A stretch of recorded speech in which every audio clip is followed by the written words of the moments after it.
Hello, welcome to Nationwide. I am Ogochkuka Ona and we are reaching you live from Abuja. Thank you for joining us. Senate has passed for second reading a bill to establish an agency that will manage assets and property derived from unlawful activities. The bill seeks to provide a legal framework for the seizure, confiscation, forfeiture and management of assets obtained through illegal activities. The bill aims to ensure transparency, accountability and provide adequate protection for the recovered properties. The agency, when established, will collaborate with directorates of proceeds of crimes in the 18 existing agencies for the administration of forfeited or recovered assets. The House of Representatives has called for stiffer regulations against the importation of foreign textiles into the country to give room for revival of the local textile industry. Passing the resolution at Tuesday's plenary, lawmakers sought collaboration between the Ministry of Power and that of Industry, Trade and Investment to facilitate power supply and more incentives to local textile manufacturing companies. Government policies such as higher taxation, expensive production cost, and trade liberalization leading to extensive importation of textile raw materials which have had a negative impact on the production of the textile industry. Further urge the Ministry of Finance, Industry, Trade and Investment and other related agencies to encourage local textiles by providing soft loans, easy access to credit facilities through the Bank of Industries. This motion is referred to the Committees on Industry and Commerce for further legislative action. To mark this year's World Hypertension Day, medical experts under the Aegis of Non-Communicable Diseases Alliance were in the hallowed chambers with an appeal for expansion of national health insurance coverage to include medications for hypertension and diabetes. Cannot afford All right, now the Central Bank of Nigeria, CBN, has announced the retention of key monetary policy parameters as part of efforts to sustain its fight against inflation and stabilize the economy. At the end of its latest Monetary Policy Committee meeting, the Apex Bank maintained that the monetary policy rate at 27.50%, the asymmetric corridor around the MPR was also retained at plus 500 and minus 100 basis points. Additionally, the committee agreed to keep the cash reserve ratio at 50% for deposit money banks and 16% for merchant banks. The liquidity ratio was left unchanged at 30%.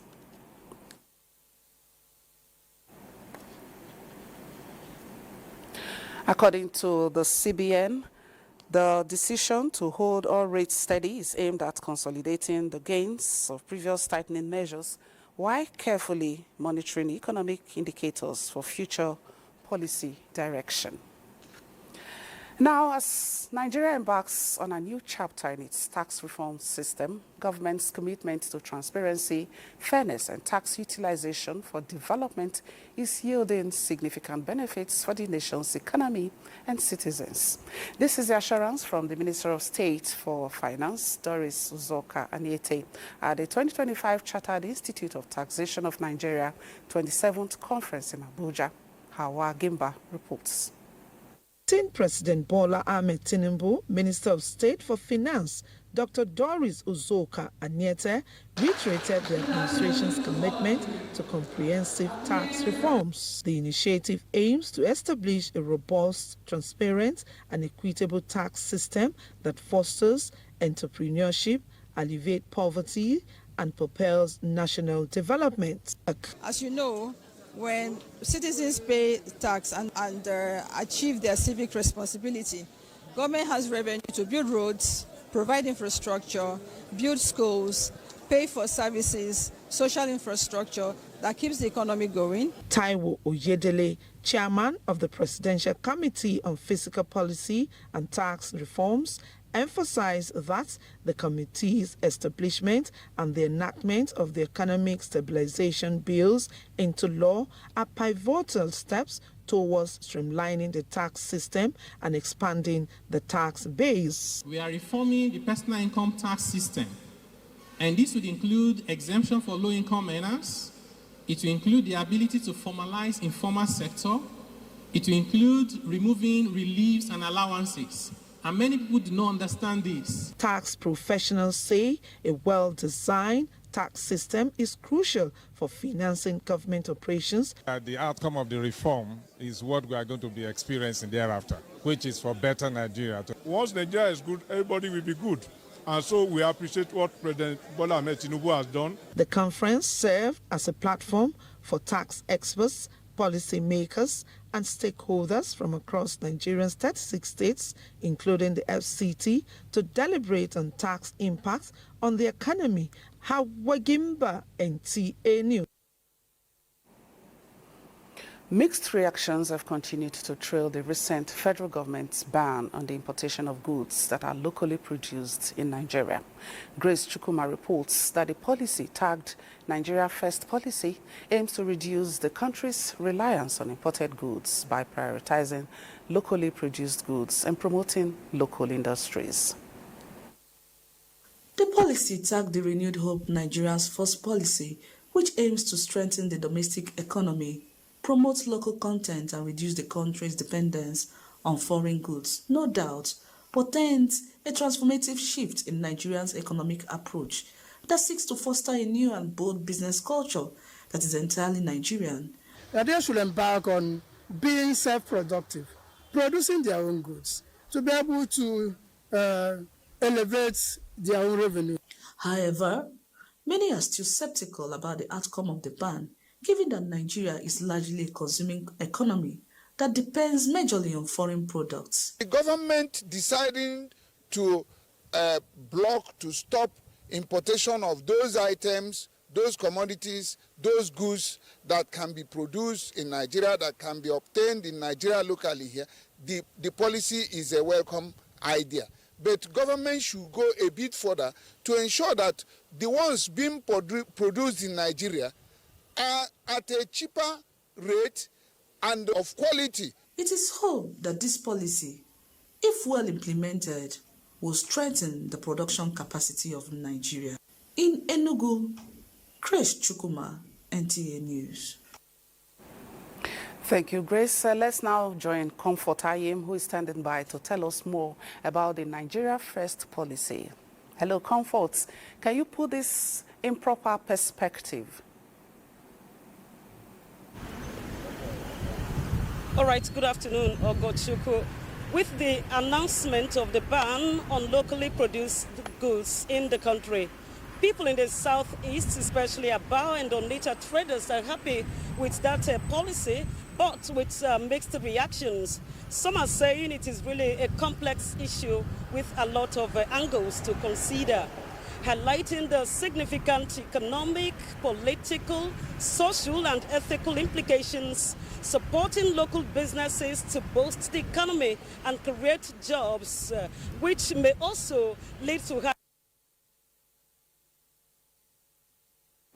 This decision, those at the center of the debate say, requires a careful balancing act, weighing the potential benefit against the risks. And the questions in the public domain remains, what steps need to be taken to ensure that local manufacturers can meet the increased demand and maintain quality standard? That's one question. And what are the key areas where local manufacturers need to improve to gain consumers' trust? How might this policy affect Nigeria's trade relationships with other countries? Are there potential barriers? And how can we encourage consumers to embrace made in Nigeria goods? With me to shed more light on these questions is an industrialist here with me, Mr. Obinna Ijere. Mr. Obinna, good to have you live on Nationwide. Thank you for having me. All right, let's begin with your perspective on the main goals of this initiative and ban on importation of locally produced goods in Nigeria. My perspective is like a coin of two faces, in the sense that It blows hot, it blows cold.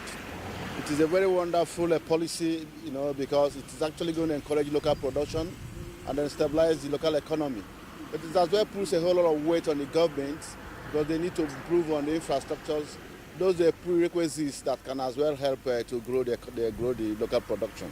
Your thoughts on the potential impact? Your thoughts on the potential impact and how it could boost local industries and create jobs? Definitely by reducing imports and then relying on local production. Definitely, it's going to increase job creation.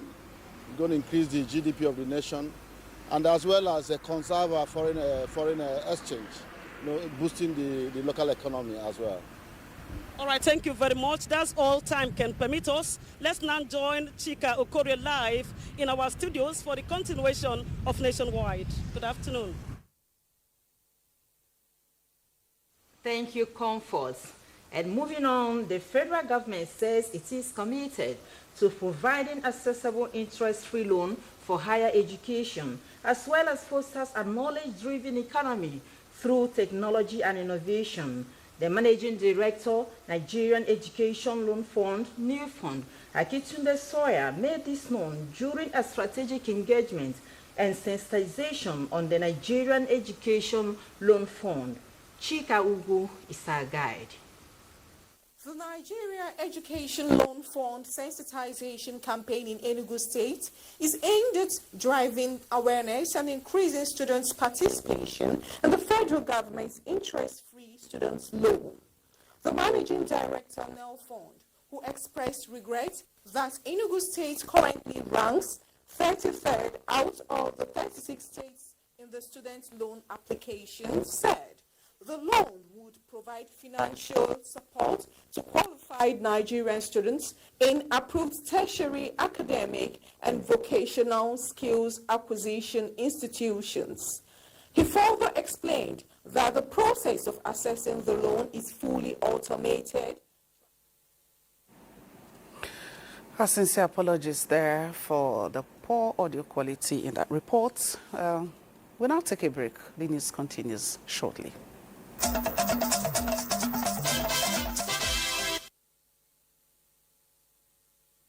Future of museums in the country. Let's now link up with Awal in our Lagos Network Center for that report and another. Hello, Awal.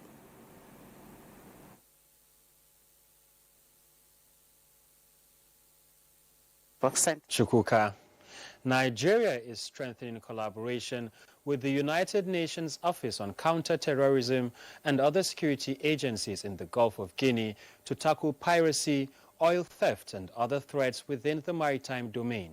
Minister of Interior Olubunmi Tunji-Ojo, while opening a 3-day maritime border security workshop, says Nigeria is leveraging technology and a more dynamic approach to address the vulnerabilities being exploited by criminal elements. Joel Popola has the report.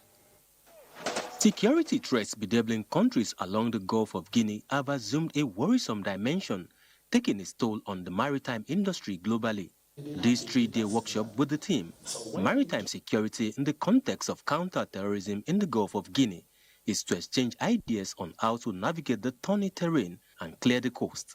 Minister of Interior Olubunmi Tunji-Ojo says, with Nigeria serving as the link between the Gulf of Guinea and the Sahel region, security of its maritime domain has direct impact on the rest of the world. If you cannot secure your border, you can never keep your people safe. If you want our law enforcement agencies to have less work to do, the first step is to secure your border. It shows that the time to review our border strategic policy is now.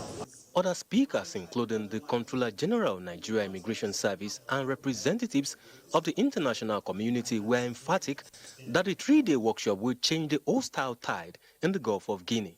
Ensuring maritime security in the Gulf of Guinea is not just a matter of safeguarding ships and ports. It is a matter of protecting sovereignty of national borders, defending human lives. With all the security agencies unanimously agreeing to pool resources together, there is no doubt that vessels will experience a smooth sail. In Lagos, Joel Bukbola, NTA News. Transmission of cultural heritage and preservation of history is one of the forte of museums. But for this to be sustained in Nigeria, experts say there is need for effective policy and legislative framework to further institutionalize museums to keep pace with a society susceptible to change amid the digital revolution. The profound importance of museum in national development cannot be overemphasized. As a means of cultural exchange, enrichment of culture, and development of mutual understanding, museums ensure cooperation and peace among people. For years, this cultural institution, through its activities, have raised concerns that support the Sustainable Development Goals of the United Nations. Our collection speaks about history, speaks about our religion, education, entertainment. So if that is the situation, then it means there is a lot museum can do. Do people still appreciate museums, and what does it portend for national development, and what is the prospect of museums in the nearest future? If you look at some years now, a lot of persons have been coming to the museum. If you want to really understand what I'm saying, you get it from the statistics that we have right here in Lagos. People are now saying the reason why they should be part and parcel of what is happening in the museum. Nigeria's rich history is attracting foreign interest, and this Canadian is excited with what she has seen. It's really eye-opening for me to just visualize and see the real artifacts, the objects, and connect that to the culture, to the history, to the people here local, which is really, really amazing. Museums are institutions dedicated to preserving and interpreting the primary tangible evidence of humankind and environment, and stakeholders say should be jealously guarded. Nigeria's rich history, heritage, and cultural diversity can be secured if attention is given to sustenance. And that's it from Lagos. Nationwide continues with Ogochukwuka in Abuja. Ogochukwuka, it's back to you. Thank you, Awal. Now, more than 300 women, youths, and students in Zamfara State have been empowered with starter packs to enhance their self-reliance. The empowerment is part of the Renewed Hope initiative under the President Tinubu's administration. Correspondent Haliru Mohammed has details. The distribution of starter packs to more than 300 women and youth drawn from across Zamfara State was sequel to their successful completion of a one-day training. The empowerment items cut across fish farming, modern sax farming, poultry, and goat rearing, among other areas. Wife of Zamfara State Governor flagged off the distribution in Gusau on behalf of Nigeria's First Lady. This noble initiative brought to us by our caring and compassionate mother, the mother of our nation, Senator Oluremi Tinubu, has lit a torch of empowerment that will continue to shine across our homes, schools, and communities, inshallah. Similarly, farming kits were distributed to various young farmer clubs covering 160 students selected from 8 pilot upper primary and junior secondary schools from across the state. The initiative is aimed at promoting agricultural development and youth empowerment. State Commissioner of Agriculture Siawa Haruna and his counterpart for Education, Science and Technology Wadato Madawaki, among other speakers, described the initiative as timely while calling on the beneficiaries to make proper utilization of the items. In Gusau, Haliru Muhammad, NTA News. And from Gusau, we go to Ebonyi State, where the wife of the state governor, Uzoamaka Ogbonna Nwifuru, has enlisted 4,078 pregnant women into the state health insurance scheme with the launch of a baby shower initiative, equipping families with the necessary resources and items needed to raise healthy kids that will be useful to their families and society. Let's get details from Caleb Ogbonna. To cement the successes achieved through the enrollment of 4,078 pregnant women into the state health insurance scheme, wife of the governor Uzoamaka Nwifuru has, through her Bill Foundation, launched baby shower initiative designed to provide mothers and their newborn babies with the necessary resources and items needed for intensive care to drastically reduce child and maternal mortality in the state. The baby shower initiative is not just about gift and celebration. Through this program, we are encouraging antenatal attendance, safe delivery practice, nutrition awareness, breastfeeding and emotional support for others to be. The first phase of the initiative will capture 17,000 beneficiaries from the 171 accredited health centers across the state. She really helped us, mostly in cutting our bills while delivering, both while coming to antenatals. I don't like soap. I don't like pampers in my house. She has been providing it for us. Aside eradicating child and maternal mortality completely, the initiative is also targeted at relieving the financial burden that restricts most families from enjoying the happiness that comes with newborn babies. In Abakaliki, Caleb Obonna, NTN News. And now the National Immunization Plus Days exercise has taken place at the Palace of Sarkinjiwa in the FCT. Mandate Secretary, Health and Environment Services Secretariat, Dr. Adedolakbo Fasawe, says the exercise is to provide FCT children with key health interventions and reduce disease burden through immunization. Aisha Uba-Adi reports. It was a weather-friendly day, a royal reception with everyone excited. The women and children are gathered in their numbers as stakeholders converge on the palace of the Emir of Jua for the flag-off of the 2025 National Immunization Plus Days. Stakeholders say just these drops can prevent a child from being crippled for life as a result of poliomyelitis. The further emphasized that since 2020, Nigeria has been certified polio-free after 3 years of recording no polio case. Open your compound for your children to be vaccinated, and I'm hopeful that with this, we'll reach the target. We are calling on all religious leaders, community leaders, market leaders, parents, and all foster parents and caregivers should ensure that every child collects these 2 drops of oral polio vaccine. We are going deep into interiors of community, including the Rugas of Fulanis, all the settlement, all those ones that are staying on the riverine area. We don't want everybody's child to be crippled. So we are appealing to all in Nigeria to allow his children to be immunized. The slogan remains, no child should be left behind, meaning the 6 days campaign is to deploy over 3,000 teams to reach every community, including underserved communities, in this first round of the National Immunization Plus Days. And our health correspondent, Hakimat Aliyu, will be telling us more about the exercise which has just been concluded. Hakimat, so what did the exercise target to achieve, aside what we just heard in that report by Aisha?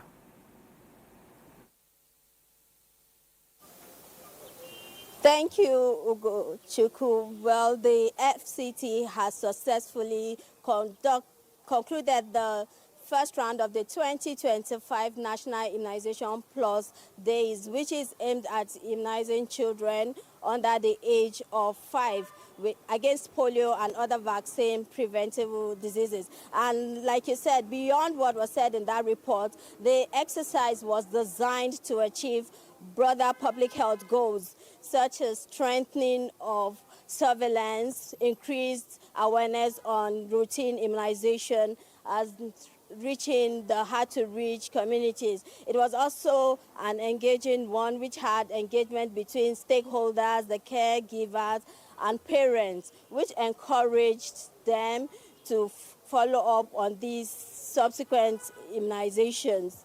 Like we know, immunization has remained one of the most cost-effective means of reducing child mortality and morbidity from childhood killer diseases like measles, polio, diarrhea, and the likes. And it not just protects the child, it strengthens their immunity and also safeguards the entire community. So this exercise, which was just concluded to achieve comprehensive coverage, the FCT deployed over 1,152 immunization teams across all the 62 wards of the FCT. They also had like 54 fixed posts and outreaches were conducted to schools, churches, mosques, marketplaces where children under the age of 5 could be found. So it's safe to say FCT achieved 81% from the analysis I got. That's a pass mark, Hakimat. Thank you very much, and also to the FCT administration for that immunization initiative. Thank you so much for the contribution. And we now move over to Maiduguri, and our newscaster there is Abubakar Musa. Can we have him? Yes, he's there now. Hello, Abubakar, you are on. Certainly, Ogochukwuka, good to see you. Borno State Governor Babagana Umar Zulum has commended the gallantry exhibited by the Nigerian military in repelling the attack on Ran, headquarters of Kalabalgi local government, even as he called on the federal government to secure the area, being the only community standing in the local government area. The governor made the call when he visited the area where he passed the night as part of strengthening community resilience and boost the morale of personnel. Here is Mohammed Guni with the rest of the story.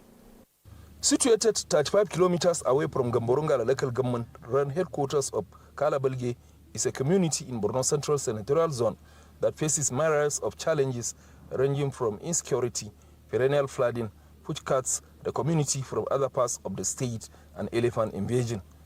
Governor Zulum's visit came in the wake of explosion of landmines on the highway, which claimed about 23 lives, and attack on the military formation in the community. The governor, who spent a night in Ron, separately met with the military personnel, the volunteers that include CJTF, hunters and vigilante, where he commiserated with them over the attacks and loss of lives of scores of soldiers, and lauded the gallantry of the security forces, which led to a heavy casualty on the side of the insurgents.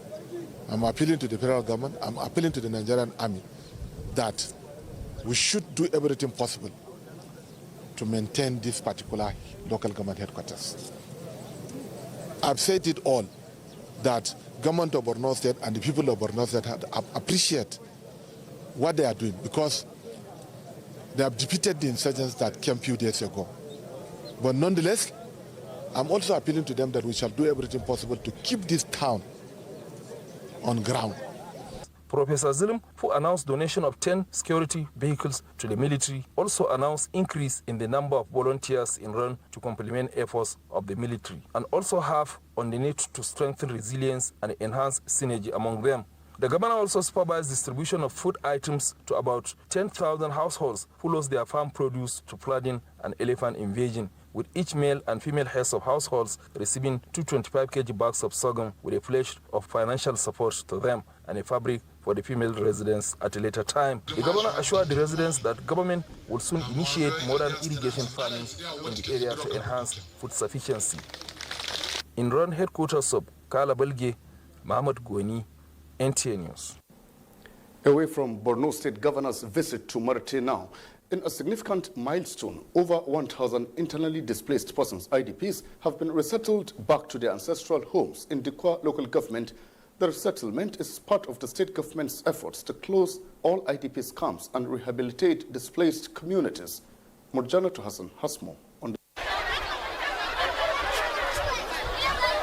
The Muna IDP camp, one of the oldest and largest in the state, has been home to displaced persons from Dikwa and Mafa local government areas. However, a gradual closure signifies a new chapter for thousands of returnees. Governor Babagana Umar Zulum's administration continues to push forward in restoring dignity to displaced families through enhanced security, livelihood support, and community rebuilding. Many returnees expressed joy and gratitude to the state government for fulfilling their dreams of returning home. Chairman Resettlement Committee Bukar Talba thanked government for providing necessary support and urged the returnees to be good ambassadors of their communities and work towards self-reliance. Setting about 885 households and about 1,600 housewives.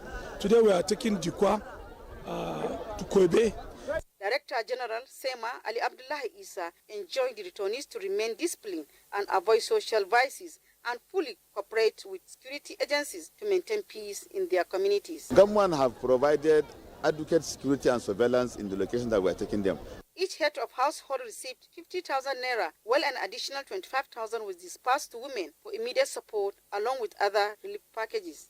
The return of these IDPs after 10 years of displacement is a testament of government commitment to rebuilding and rehabilitating communities affected by insurgency. The initiative aims to provide normalcy and stability to the returnees, enabling them to rebuild their lives and contribute to the local economy. From Muna IDP camp, Murjana to Hassan, NTA News. We're done from Maiduguri for now. Let's take a break, but Salamatu in Kaduna will be back with more stories for us in just a moment.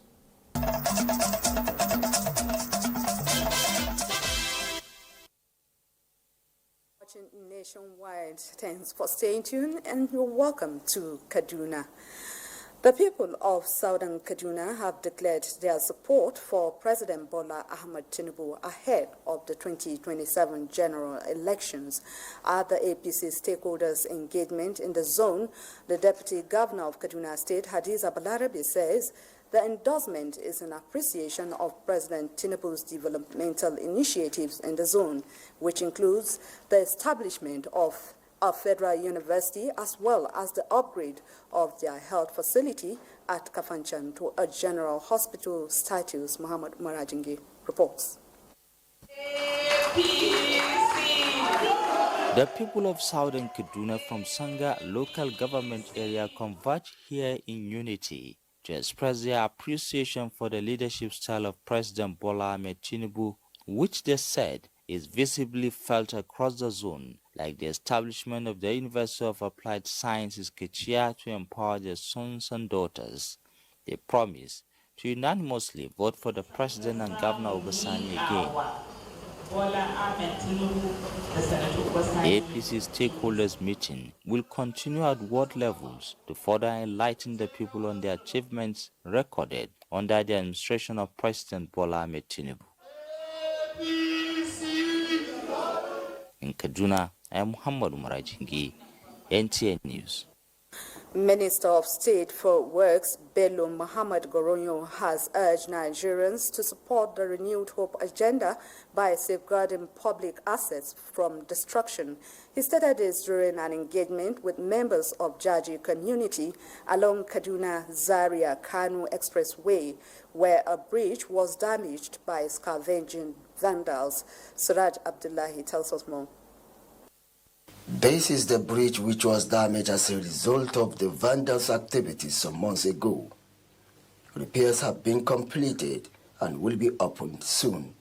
To mitigate reoccurrence, Minister of State for Works, Bello Muhammad Gorenyu, engaged the community around Jaji where the damage was done to intimate them of their responsibility in protecting public assets and canvass for their support to the renewed hope agenda of the federal government. The government of Ashwaji Bola Ahmed Tinubu is a government that has made an unwavering commitment to the infrastructural development of this country. And this road is critical because it's a connector to northwest and even northeast and some part of Niger Republic. This is the time that I need to really make this clarion call that we should watch the activities of these vandals, arrest them and hand them over to the appropriate authority. The community applauded the federal government for the prompt action in rehabilitating the bridge, as that will address the hardship motorists pass through, occasioned by the closure of the bridge. In Kaduna, Suraj Abdullahi, NTA News. And Suraj Abdullahi's report completes our package from Kaduna. Let's rejoin Ogochukwuka Ona in our Abuja studios. Good to see you.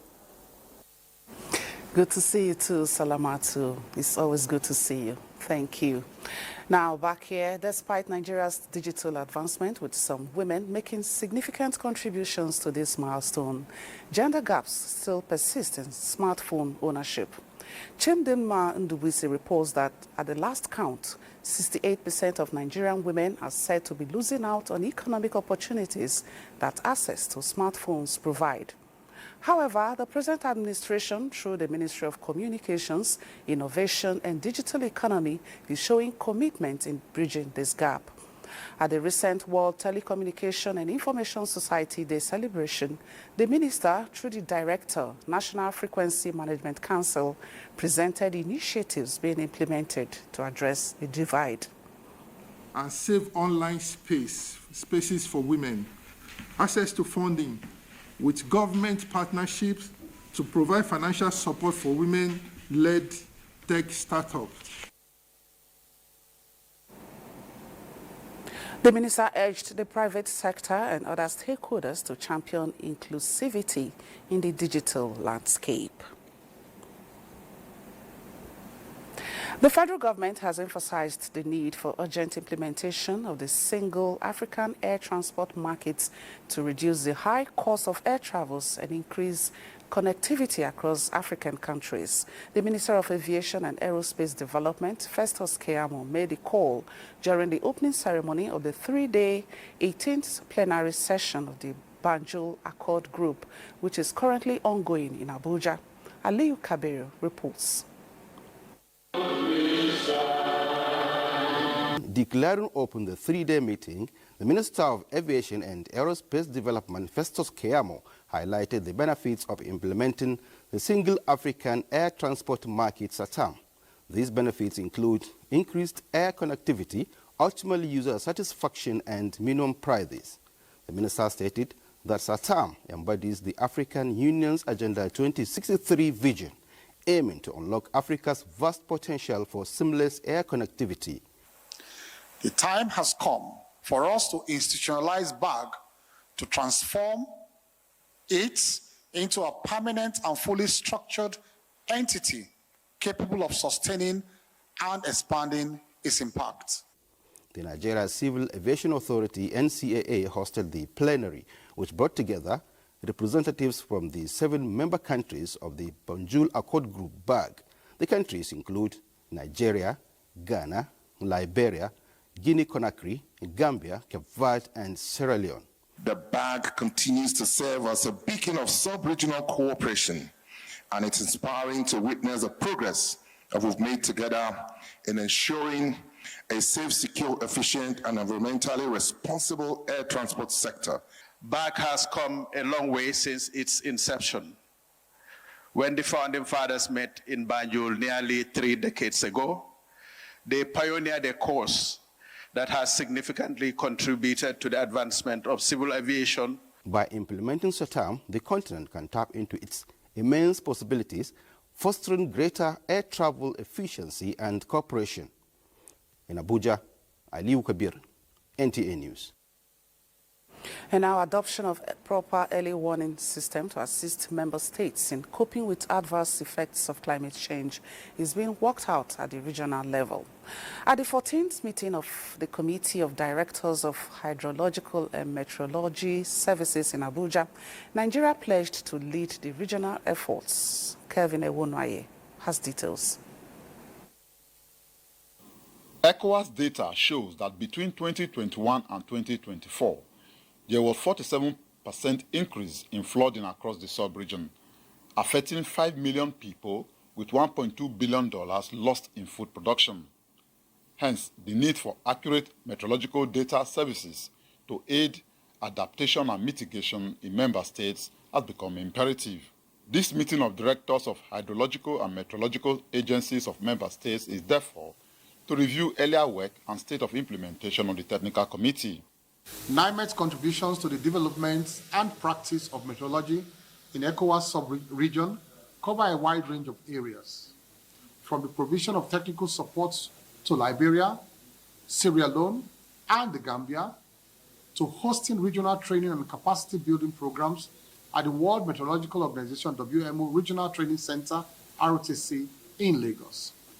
Africa is heavily on the receiving end of the impacts of climate change.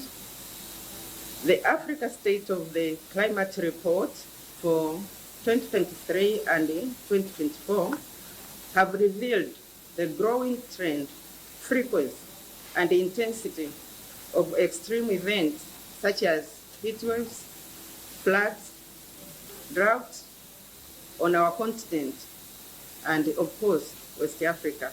The meeting will dissolve into technical sessions where diverse areas of meteorological services, especially application of technology, will be explored. In Abuja, Kelvin Ewonwaye, NTA News.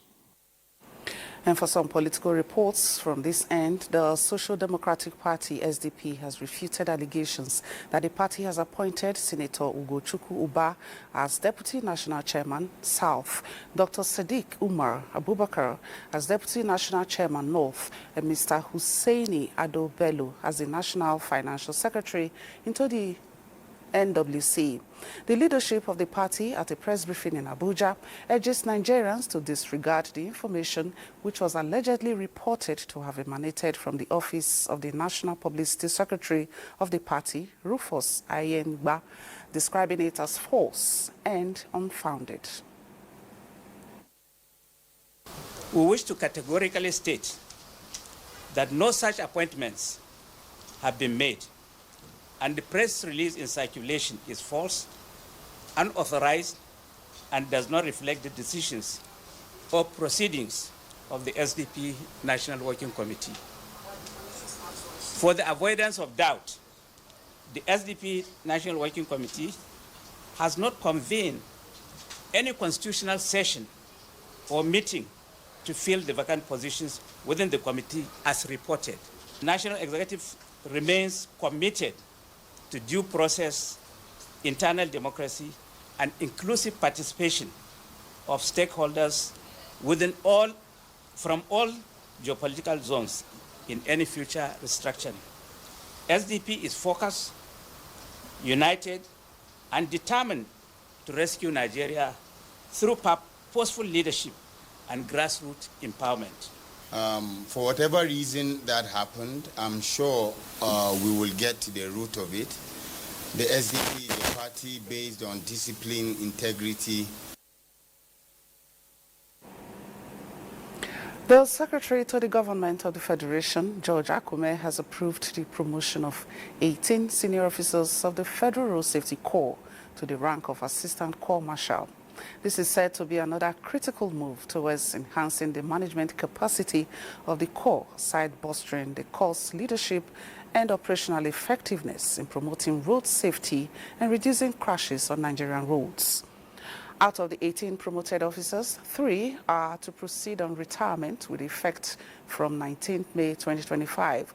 While congratulating them, the Corps Marshal, Federal Road Safety Corps, Shehu Mohammed, emphasized that with the promotion of these officers, the Corps is better equipped to achieve its goals and make Nigerian roads safer for all users.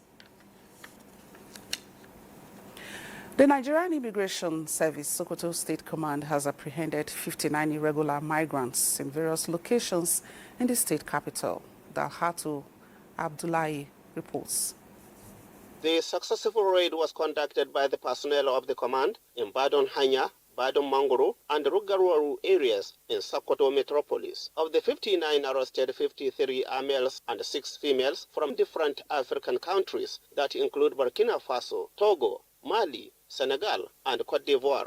Out of the number, only 4 are in possession of valid travel documents, while just 1 have the required valid endorsement. When we have the intelligence reports about these irregular migrants, we sent our officers to go after them. The breakthrough is part of intensified efforts by the service under the leadership of the Comptroller General, Kemi Nana Nandap, to effectively manage exit and entry points into the country in line with global best practices. In Sokoto, Dalhatu Abdullahi, NTA News. And let's be sporty as we take sports update. The National Sports Commission has cautioned that registered athletes with anti-doping issues cannot compete for scoring medals at the ongoing National Sports Festival tagged Gateway Games 2024. The National Sports Commission made it clear after a strategic joint meeting of the main organizing committee and the local organizing committee. The commission announced that this is in line with global best practices and the World Anti-Doping Agency WADA Code. National Sports Commission Director General Honorable Bukola Olapade charged all participating states to take note of this and reiterate the Commission's commitment to ensuring that every athlete competes very clean. More from the National Sports Festival Gateway Games. Nigeria's under-17 women's football team, the Flamingos, began their campaign at the games with a goalless draw against Team Abia. The thrilling encounter was played at the Babcock University pitch. Team Abia goalkeeper put up an astounding performance with several saves to deny the Flamingos from scoring. The Flamingos are using the National Sports Festival to prepare for the 2025 FIFA Under-17 Women's World Cup. In other news, the Youth Sports Federation of Nigeria, Youth Fund, is organizing the 21st edition of the Chief of Naval Staff on the 14 Boys and 13th Naval Officers' Wives Association of the 17 Girls Football Competition, which kicked off at the Ahmadu Bello Stadium, Zaria. The annual tournament is a collaboration between the Nigerian Navy and Youth Fund, featuring 18 states and the FCT. The competition is taking place at two major centers, Ahmadu Bello Stadium and the Police College. In some of the matches played so far, in the CNS Boys on the 14, Kaduna beat Zamfara by 4 goals to nothing. Enugu got a 2-0 victory over Kanu. Nasarawa lost by a lone goal to Kwara, while Bayelsa and Oyo played a 2-2 draw. In the women's Noah under-17 girls, Enugu defeated Plateau by a lone goal, amongst other matches. In the English Premier League, Brighton came from behind to beat English Premier League champions Liverpool by 3-2 on Monday night, as they seek to keep their hopes alive for an European sport next season. Brighton are now unbeaten in their last 3 home league matches against Liverpool, and the win puts them 3 points ahead of Brentford in the race for 8th position. With Sports Update, Gift George, NTA News. And that's Nationwide today. We thank you so much for joining us. Do have a blessed evening.